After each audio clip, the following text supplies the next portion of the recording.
চলেন বিহারি শাহরিয়ারের আরেকটা ভিডিও দেখে আসি।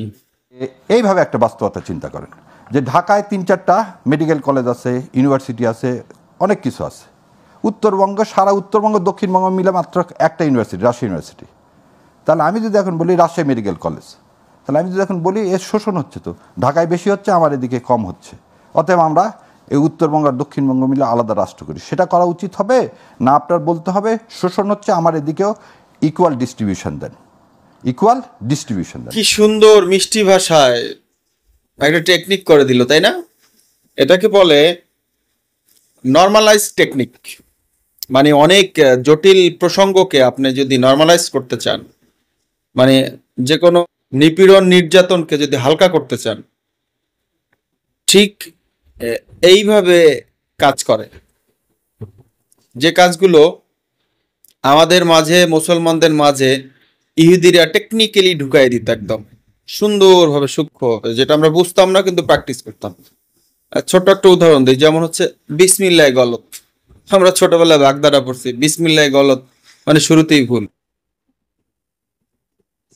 যেটা আল্লাহ মাফ করুক, কোনোদিনই এটা বলা ঠিক না। কারণ যে কাজ বিসমিল্লাহ দিয়ে শুরু হয় সেটার গলত আমাদেরকে টেকনিক্যালি শিখাই দিছে যে এটা হলো ইহুদিদের চাল, বিধর্মীদের চাল। হ্যাঁ, বাগধারা বানায় আমাদের মাথার ভিতরে ঢুকাই দিছে, এটা আমরা প্র্যাকটিস করছি।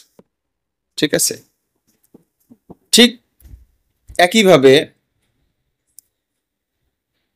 এই ও বলে ব্যারিস্টার, আমি জানি না কোন জায়গার ব্যারিস্টার, সুপ্রিম কোর্টের ব্যারিস্টার শুনছি, কিন্তু এই মিথ্যাবাদী, মিথ্যুক, ওকে নিয়ে এর আগেও 2টা ভিডিও করছি, আরো আসবে, ওর যত ভিডিও আসবে সবগুলোর এরকম ভিডিও কাউন্টার ভিডিও আসবে।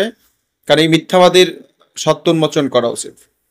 কি বললো যে উত্তরবঙ্গে কয়েকটা ভার্সিটি, অন্য জায়গায় অনেক বেশি বিশ্ববিদ্যালয়, তো আমরা এটা এভাবে গেলাম কারণ আমরা বলবো যে বৈষম্য হচ্ছে, বৈষম্য রক্ষা করি।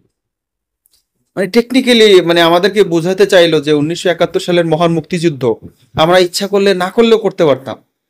হ্যাঁ, আমরা পাকিস্তানের সাথে থাকতে পারতাম, ওর বাপদাদার দেশ ভাঙতো না, ওর বাপদাদারা আমাদের সাথে থাকতো। ঠিক আছে, মানে পাকিস্তান ভেঙে আমরা স্বাধীনতা পাওয়াতে, আমাদের আমরা স্বাধীন হওয়াতে ওর খুব কষ্ট, খুব যন্ত্রণা ভাই। ঠিক আছে, মানে এত প্রেম ওর। ঠিক আছে, তো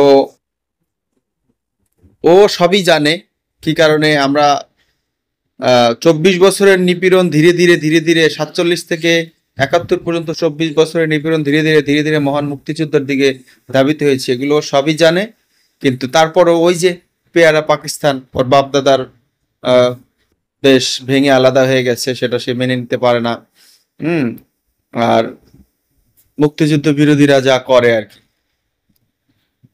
লিখিত এমন 50টি কারণ আছে লিখিত, যেগুলো কোনো দেশ বা কোনো জাতি, কোনো গোত্র কারোর উপরে যদি সেটা চালায়, তাহলে তাদের সাথে একসাথে কোনোদিন থাকা সম্ভব না। এরকম 50টা কারণ আছে, 50টা লিখিত। যেই নিপীড়নগুলো হচ্ছে আমরা 1947 সালে থেকে সহ্য, অত্যাচারিত হতে হতে হতে হতে হতে হতে 1971 সালে এসে মুক্তিযুদ্ধে প্রকাশ পাইছে, মুক্তিযুদ্ধের মাধ্যম দিয়ে প্রকাশ পাইছে যে আমরা তাদের কাছ থেকে মুক্তি চাই। ঠিক আছে, অল্প কয়েকটা আপনাদেরকে শোনাচ্ছি, অল্প কয়েকটা। সংখ্যাগরিষ্ঠ বাঙালি হওয়া সত্ত্বেও স্বৈরতন্ত্র, একনায়কতন্ত্র এবং সামরিক তন্ত্র দিয়ে বাঙালিকে শোষণ করে গেছে। 1940 সালের লাহোর প্রস্তাব অনুসারে পূর্ব পাকিস্তানের প্রাদেশিক স্বায়ত্তশাসন হওয়ার কথা, তারা সেটা কখনোই দেয়নি। 1970 সালে আওয়ামী লীগ নিরঙ্কুশ বিজয় লাভ করার পরও তার কাছে ক্ষমতা হস্তান্তর করেনি। আমাদের অধিকার, বাঙালির অধিকার নিয়ে যারাই যে নেতৃত্ববৃন্দই কথা বলতেন, তাদেরকে নানান ধরনের নিপীড়ন, জেল, জুলুম, নানান ধরনের মামলা দিয়ে তাদেরকে নিপীড়িত করা হতো। এর উৎকৃষ্ট উদাহরণ হচ্ছে আগরতলা ষড়যন্ত্র মামলা। মন্ত্রিসভায় পূর্ব পাকিস্তানের সংখ্যা ছিল অতি নগণ্য।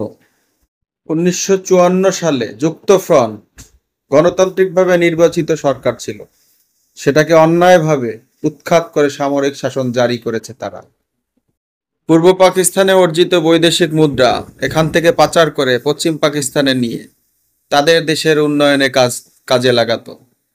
তৎকালীন সময়ে আমাদের সাথে তাদের বাৎসরিক বাজেট ছিল বিশাল বৈষম্যের এক উদাহরণ, এবং আমাদের এখানে বাজেট দিত অতি নগণ্য। যারা বিশ্বাস করবেন না তারা তৎকালীন সময় একটি বাজেট দেখে আসতে পারেন। এবার আসুন ব্যবসা বাণিজ্যের ক্ষেত্রে। তৎকালীন সময়ে অবাঙ্গালি, উর্দুভাষী, পাকিস্তানি এবং ভারত থেকে আসা কিছু বিহারি, যেমন আদমজি দাউদ ইস্পাহানি, এদের ক্ষমতায় ছিল টোটাল পূর্ব পাকিস্তানের ব্যবসা পুঞ্জীবিত। এবং শুনলে অবাক হবেন, তখনকার সময়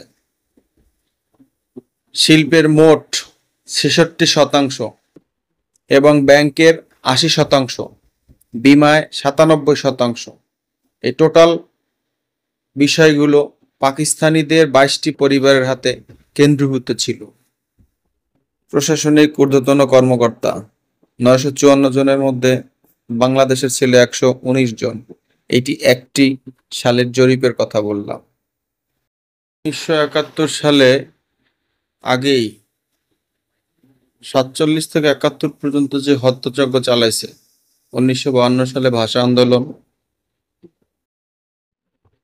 ৬২ সালে শিক্ষা আন্দোলন, ৬৯-এর গণঅভ্যুত্থান এবং বিভিন্ন সময় দাঙ্গা লাগিয়ে, যেমন ১৯৫০ সালের দাঙ্গা, নানান ইস্যুতে পাকিস্তানিরা এবং তাদের সমর্থকরা বাঙালিদের উপরে হত্যাকাণ্ড ঘটিয়েছে। ঠিক একইভাবে এইভাবে সামরিক, তারপর হচ্ছে কেন্দ্রীয় ব্যাংক লুট, এই ভাষা, এরপরে হচ্ছে গিয়ে বিহারীদের নানান ধরনের ষড়যন্ত্র, অত্যাচার, এগুলো বললে আসলে ভিডিও এত বড় হয়ে যাবে, আপনারা বিরক্ত হয়ে যাবেন, ঠিক আছে? আর এই এই মানে রাজাকারের উত্তরসূরি কি সুন্দর একটা সফট গল্প আমাদের শোনায় দিল। হ্যাঁ, মানে ৭১ আমরা এমনি এমনি করেছি, মহান মুক্তিযুদ্ধ এমনি এমনি হয়েছে, মানে বলতে পারতেছে না সেটা আসলে করাটা অন্যায় হয়েছিল। আমরা ইচ্ছা করলেই পাকিস্তানের সাথে থাকতে পারতাম। যাই হোক, অ্যাটলিস্ট আওয়ামী লীগের পরিবর্তনের কারণে এদের রূপগুলো আমরা দেখতে পাচ্ছি। আপনারা আরো ভালো করে দেখে নেন।